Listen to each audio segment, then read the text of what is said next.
Ja, so kyk maar wat gebeur. Die ambisie is ten minste daar.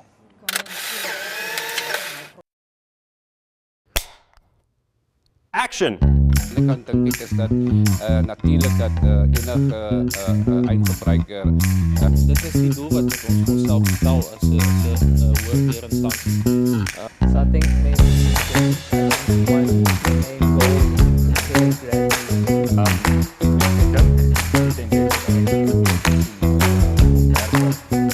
fertilizer company. That's it.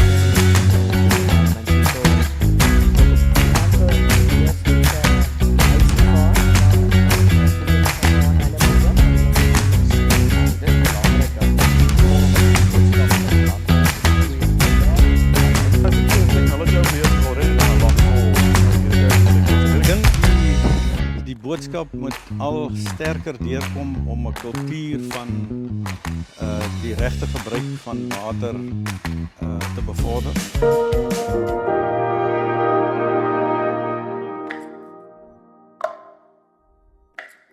Morning, Wandile. It's great to have you here with us. I know you're a very busy man these days, so we really appreciate you taking the time to talk to us today. We are very excited about this conversation.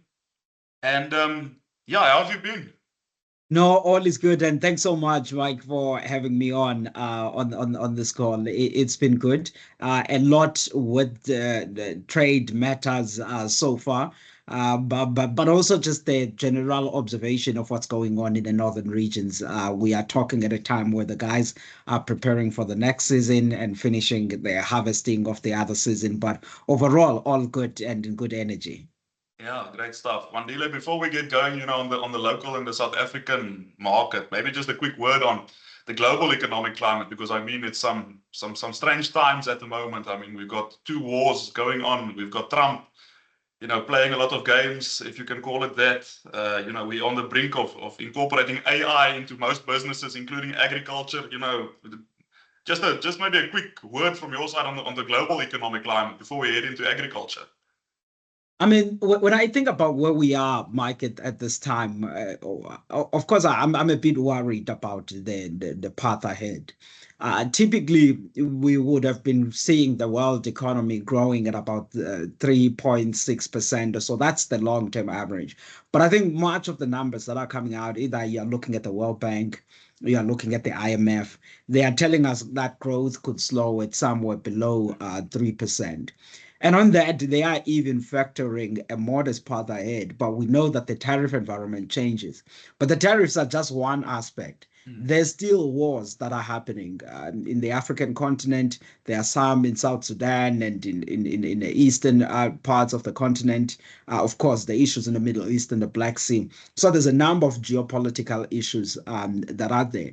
And of course, presenting to a certain extent, even pressures in the shipping routes every now and then. These are key risks that we are looking at. So I think the world economy in general is facing a lot of friction, but nothing as closer to what we had seen in times of COVID and all of that. So if we can get through this slump, I think that conditions will be better.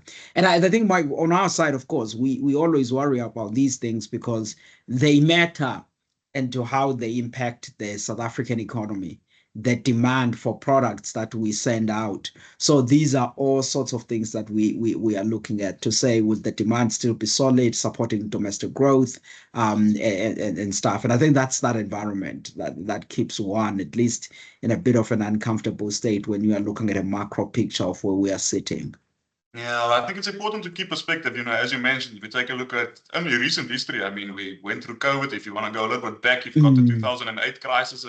So, I mean, the economic crash there. So, although it is bothering us, as you rightly mentioned, we should always try and keep perspective to say that, it has been worse. So, let's just hope that we can get through the slump as quickly as possible and continue. But on that point, I mean, I heard on the news this morning on my way to work that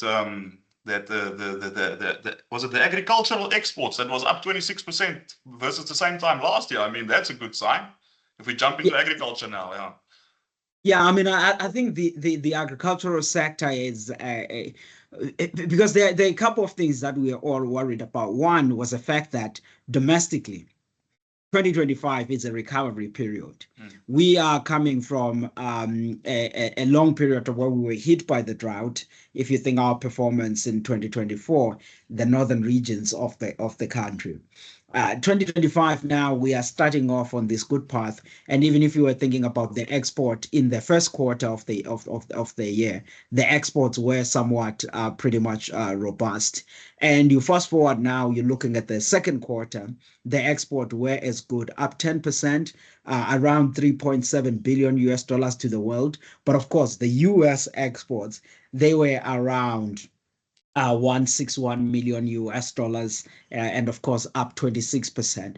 But what that tells us is in two parts, Mike. One, we are seeing the benefit of the higher productivity in the South African agricultural sector. The technologies that are helping either on irrigation or on any farm equipment to ensure that the productivity gains are solid. It's a one aspect. The second aspect is also the fact that the ports are actually doing much better than we had been complaining over the past few years. There's been some investments that people have put on the table, and I think those investments have paid off. We're beginning to see some improvements on that. But I think in the US portion, there was a bit of front loading, especially our friends in the citrus industry, because I mean, they took advantage of that 90-day pause and they knew that there would be some challenges. And I think that's what we are seeing happening here. Okay, so what you're saying is that you think that a lot of people were front loading, expecting the tariffs to hit. When was it then? On the 1st of August, it came into absolutely.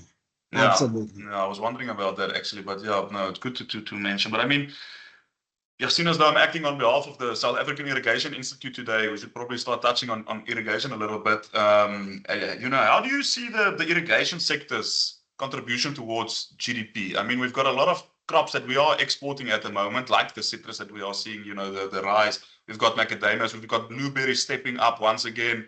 I'm really excited personally about the blueberry sector at the moment. But if you take a look at, horticulture and irrigation's role that it's busy playing towards the contribution to agri GDP. How do you see that fit into a picture? And how big are we really? I mean, we as an industry obviously deal with it on a day-to-day basis. But are we really as special as we think we are? No, I mean, I think, Mike, to get a sense and really a deeper appreciation of the irrigation industry, one has to sort of look at one way of it, look at the structure of our farming economy. And if you look in there, you realize that you have about almost half of the farming economy is livestock and poultry. And of course, on the livestock side, there's a bit of irrigation that happens in the pastures. If you are thinking about the dairy industry and all of that, they wouldn't thrive and be at a level that they are in without those capabilities. So that's the one aspect that we are supporting partly them. And then you think about on the field crops, roughly 10 to 15% of the South African grain production, particularly maize, summer grain, is under irrigation. Yeah. And you also have about 20% or so in the winter crop that is on wheat, that is also under irrigation. So even there, closer to about 20, 30% of your field crop, there's an irrigation. And a field crop, about give or take 25, 24% of the farming economy, somewhere around at that level. Then you have another half being the horticulture. That's your fruit and vegetables. And there, all of it is under irrigation. Yes. So quite frankly, you wouldn't have a South African farming economy that is thriving as it is today without the irrigation. It's pretty much embedded across all of these value chains that are there. So if you take and you accept what BFEP is saying, where they say, look, firstly, at a primary level, we know from status that agriculture in the share of GDP, we are somewhere between 2.5 and 3%. But when you consider the value chain, that figure could go to about 10, 15% of the GDP. Now, you can't sustain that without the capabilities of the irrigation. That's the part at which you are contributing on that. There's another aspect, of course, then, of the manufacturing of all of these equipments that are needed, which on itself brings not only value, but jobs in the manufacturing, but also more jobs into the installation and the maintenance. And then subsequently then what we get to see in the farming space. I think of the irrigation the same way as I think of genetics in South African agriculture, because we don't talk about genetics, Yeah. but they deliver the growth. We don't talk Mm. about irrigation until you have to take it out. It's like oxygen. No one walks around thinking about oxygen until it's not there. Then you have a problem. Well, I think if you can compare the irrigation industry to oxygen, I think we're in a pretty good It space is then, the I assume. oxygen of the horticultural industry of South Africa Yeah. and much of our food crops. Yeah.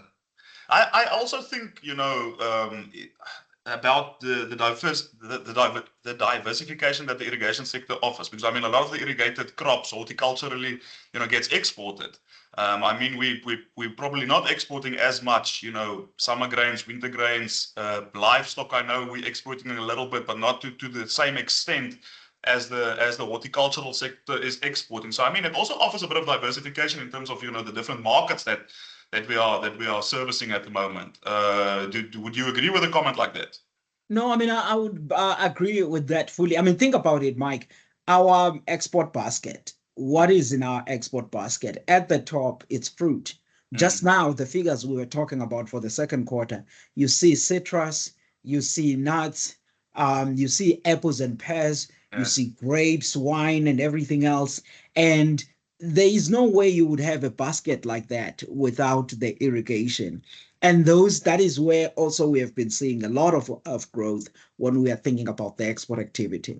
I mean, last year, in terms of exports in South African agriculture, our exports for the year for 2024, they were about 13.7 billion US dollars. At Agbiz, we think that for 2025, we will cross the $14 billion mark, which then just tells you about the foreign earnings to South Africa, which are primarily driven by the crops that are under irrigation, which account for a larger part of that. So there's a number of these indirect gains that are brought by the efficiencies that farmers are able. And then I think you guys continuously coming up with better technologies that, one, utilizes water in a much more efficient way. Yes. Two, also then in the process managing the use of energy in an efficient way to assist on the cost side of the farmers is something that is important. And I think actually, Mike, that's something that you may, if you could comment on that, because I think for people that are watching this and thinking about, okay, irrigation, but what about the environment? What about the water? What are some of the technological capabilities that you've seen on innovation on that? Yeah, I mean, we're going to have to continue to innovate. I mean, what we've seen is that we've moved, all the way as a sector from flood irrigation, where there's basically no technology involved, all the way where we're now dealing with, low flow drip technologies and, fertigation units where we inject the fertilizer into the irrigation systems highly efficiently. So I think those are the type of trends that should continue. I mean, as you well know, we're a semi-arid country. There's a lot of land available. The water will be the bottleneck. And I mean, we're already starting to see it. I was thinking about it to think about, how will we continue to grow the irrigated area? Because I mean, we've only got X amount of water available. Should we start investing into more water infrastructure, from a government side? Or should we continue to start or to look into more efficient methods of irrigating? I mean, you can also only go so far. The plants will still need water. But it's an interesting question. Obviously, you're going to have to tackle it from both ends. Would be the correct answer. So I agree with you on that, Mike. Which is why then I think when we consider the underutilized land, mapping them up in South Africa, and then thinking about, okay, should the infrastructure on building more dams and conserving water be starting now? Because we can't only say, okay, we'll start building those dams when ABC happen. We already know where the underutilized land is.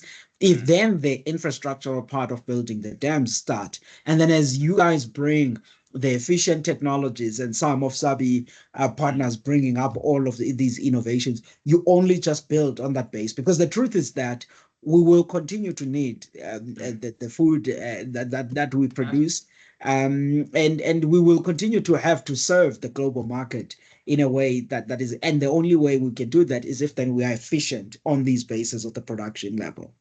Yeah, no, I agree with you because I mean, if you take a look at the markets, I mean, and the people want the South African fruit and vegetables. I mean, I think there is some some more potential for us into those markets. I mean, so if we can have some more water, we know we've got the land.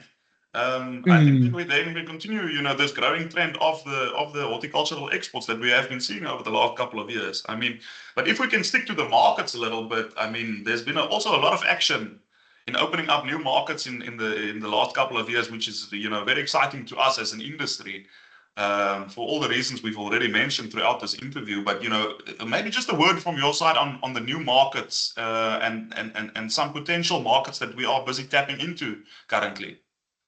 Yeah, I mean, absolutely there, Mike, because the reality about our complications in the US is that it has woken us into two aspects. I mean, one, we understand now that we have to work on export diversification at a much faster pace than we would. And I think that there is a need for repositioning in our minds on this to say, we're not just saying work on export diversification to replace the US. No, we want to continue to enter and access the US market.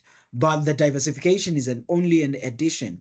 Because again, if you believe the figures that are coming up from various researchers, including Biffop and the others, they make the point that over the next 10 years, 5 to 10 years, we could see our fruit output increasing by plus 30%.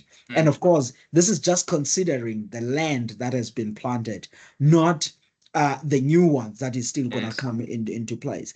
And then I think then if we are moving that way, we must have somewhere to send these products, which is why I think within the BRICS countries, lower tariffs, removal of non-tariff barriers begins to be one aspect. And I think that Chinese market, Indian market is very important. Saudi Arabia, the greater Asia, the greater Middle East, while at the same time ensuring that we maintain the access we have in Europe, because that is important. About 20% or so of our agricultural exports go to the EU. We maintain what we have in Africa and in other markets that we are in. That for me is one of the, and I would say now it's even going to be an uphill battle, because we've survived in an environment where much of the tone of the conversation was about globalization. Let's come together.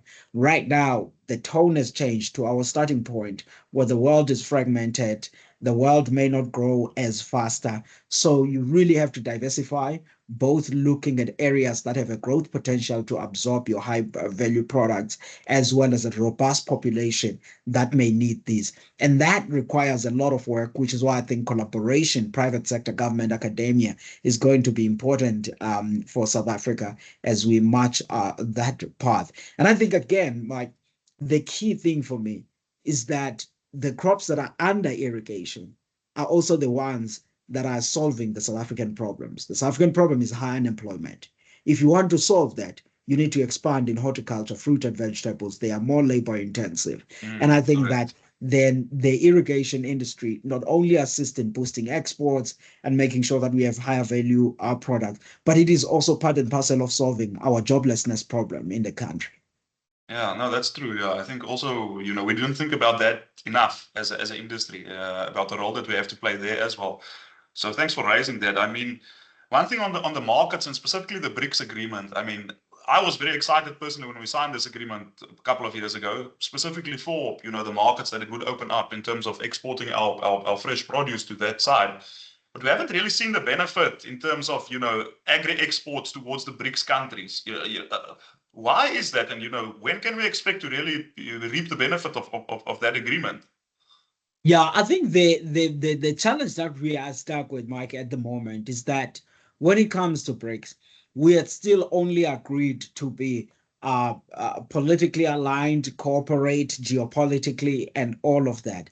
We hadn't incorporated the economic ambition, which is necessary for that. And I think that is important on a point that you are raising, because if we think about the longevity of the grouping, the longevity only comes if we now have the economic ambition, because there will be waves and changes of leaders over the years.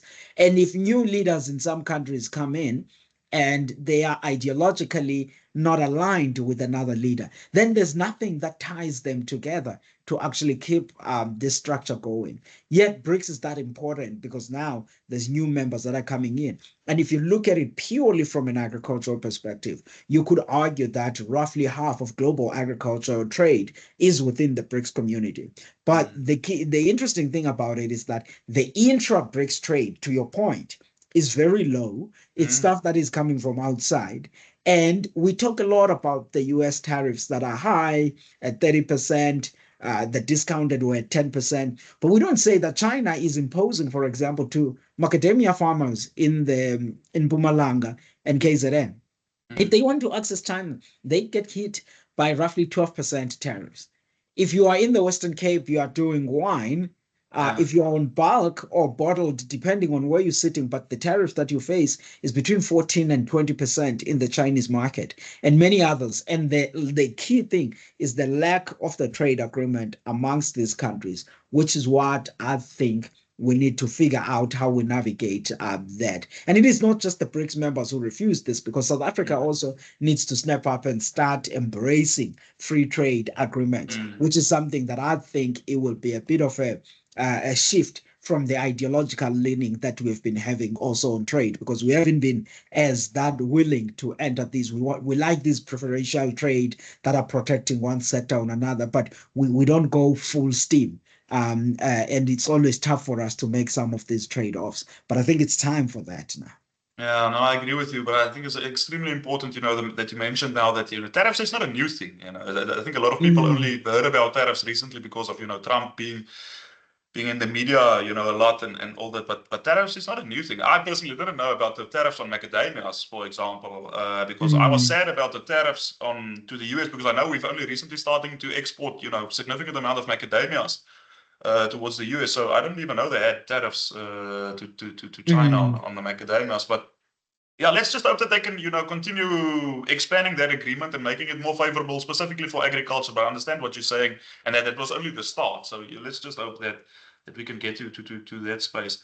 Wandile, maybe on if we can shift our focus towards infrastructure a little bit. You touched on it earlier, but I mean, we've seen a lot of good things happening on the infrastructure side. We've seen many improvements, specifically on the port side, from the 2022-23 season, which did not go well, as we're all aware of. And we've seen massive improvements in port infrastructure on the one hand, but on the other hand, I think we're all excited as South African citizens, but also as an industry, to see that a lot of positive momentum on the rail infrastructure and things starting to happen there, with the minister, Minister Barbara Creecy talking about, some public-private partnerships and all that. Just give us a take on the infrastructure and more specifically the improvements that we've seen, and what can we still expect going forward. Yeah, I think we can all agree there, Mike, that without a robust logistics system, I mean, you can't run successfully an export-oriented agricultural sector like we do in South Africa. For a lot of time, we benefited from the infrastructure that was doing well. Because, I mean, think about it. This whole export story that we talk about wasn't there for long. Yeah. In year 2000, we were exporting just around, just under actually $2 billion US. Pre-2000s, we weren't there in the export market in any big way. Now, to move from 2001 to about just under $2 billion US to now what we are anticipating would be $14 billion US in that space, that's commendable. Yeah. And it does speak to the efficiencies that we've gained in the early 2000s throughout as well that were there. But I think the two things that had happened, of course, during the state capture years, there's a lot of destruction that had happened at Transnet and many other SOEs that are key to the logistics industry. And I think now what is important, Minister Creecy and many others coming together saying, how do we partner to improve the efficiencies in the rail? It's a one aspect, and it does help then, because now it lessens up also the pressures that are on the road, because many trucks are destroying some of the small town roads. So there is that aspect. Then the second one is the improvements that now we are seeing at the ports so that they can handle these volumes. But I do think that if our objective is to increase the agricultural production, as I think we should.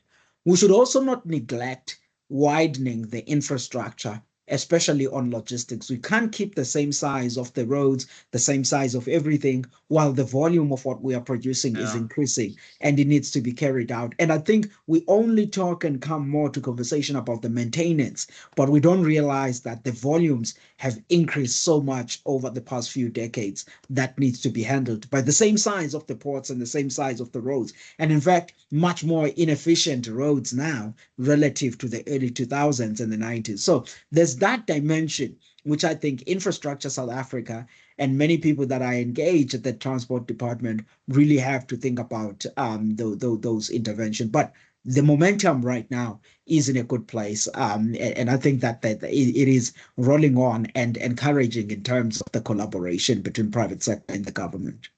Yeah, no, I think we all, as optimistic as we have been for many, many years regarding the changes that we are seeing and the improvements, and we expect good things to come still. So let's hope that it will realize. But I mean, Wandile, maybe to start summarizing and wrapping up, I've got two more points here that I just quickly want to touch on. But as a agricultural sector as a whole, what do you think we can still expect for the rest of the year? I mean, we're more than halfway through the year. It's been relatively good so far for us as an industry. I think our contribution towards the bigger economy has been significant. I think it's something that we can be proud of and celebrate also a little bit. But what can we expect for the rest of the year with everything that you know today? What's in it for us for the rest of 2025? I mean, I think, Mike, I would still, very much agree with the point that you've just put forward now, that this is a year that we can celebrate. And of course, it's an uneven recovery. We think of our colleagues that are in the livestock and a bit that are in the poultry that are having some animal diseases aspect in there. But broadly looking at the sector, it's a year that I think it will perform better than last year. We'll recover. We have seen contraction in recent years, but now this year, I think we will power on and see solid growth. But of course, with those uneven disparity when you're thinking about it from a subsector perspective, and in fact, even regionally. But I think long-term post this, then, there's a lot of conversation that we must have about the investment in both plant health and the animal health, because I think that, and I mean, I'm speculating here, I'm not a scientist, but I think with the climate change and all of these extremes of weather, either too cold, too hot, too wet, and all of that, I think it's leading to some disease occurrences. Because when you watch these diseases and the pace at which they are occurring in, it's not what you used to see in 2014, 2010, early 2000s. It's a much more rapid pace at this moment. And I think that investments then on plant health issues and animal health, and also just the continuous improvement in genetics will be key for our long-term prosperity in the sector. But certainly a good year overall in 2025.